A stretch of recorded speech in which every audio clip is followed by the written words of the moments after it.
Today, we are going to talk about 3 most dangerous kids who are currently rotting in jail. These are not your typical naughty children who get into trouble at school or home. These are kids who committed horrific crimes that shocked the world and landed them behind bars for life. Have you ever wondered what makes some kids turn into cold-blooded killers? What drives them to commit such atrocities at such a young age? And how do they cope with the consequences of their actions? So, without further ado, let's get into it. Number 3. Sierra Halseth, 16, and Aaron Guerrero, 18, killed Sierra's father, Daniel Hall, in April 2021. They stabbed him, tried to dismember and burn his body, and stole his car and card.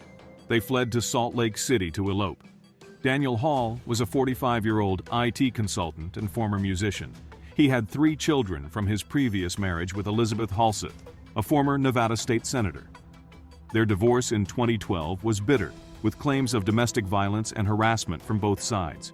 Sierra, their youngest child, hated her father for the divorce and his alleged abuse and neglect.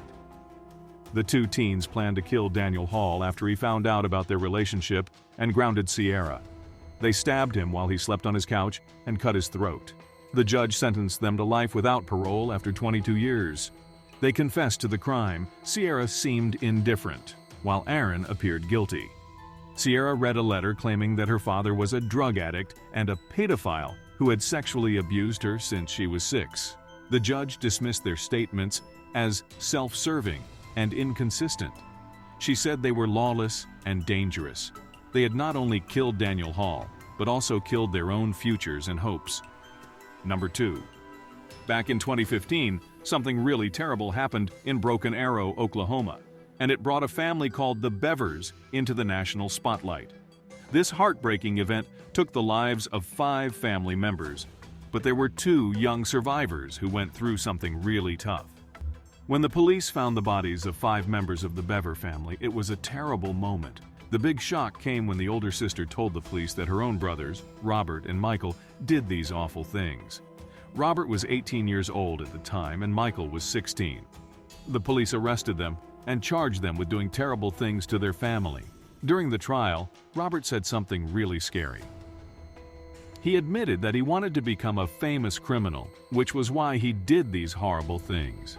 When he said this, it made everyone in the courtroom really scared and sad. In 2017, he said he was guilty, and the judge gave him a life sentence in prison without ever getting out. He had to pay for the very bad things he did. Michael had a trial too, and the jury gave him 5 life sentences in prison. Michael smiled at first, and then he started crying. This made everyone very confused. It was appalling how someone could do such terrible things to their family and not feel really sorry about it. The trial was a really sad time, and it showed how some people can do very bad things. The Beaver family's story will always be remembered in Broken Arrow, and it reminds us all how important our families are and how terrible it is when people do really bad things to each other. Number 1. At 13, Petri Kurti became one of the UK's most violent young criminals. The judge gave him 12 years in prison for killing Glynis Bensley and a concurrent 5-year sentence for robbery.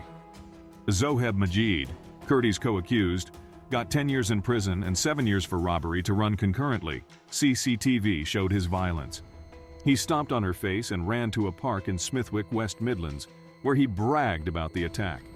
The community and Bensley's family and friends were shocked and horrified. Judge John Warner mentioned Kurti's troubled past and family life. The court said his parents did not take his actions seriously and blamed others. Kurti and Majid mistook Bensley for a man because of her clothes and hairstyle. Kurti had a record of violence and previous convictions. He confessed and regretted his actions. His partner got life in prison. The court said he committed a grave crime and warned other young people. Sadly, Glynis Bensley was an innocent victim chosen at random by the pair, who thought she was a man wearing a gold bracelet.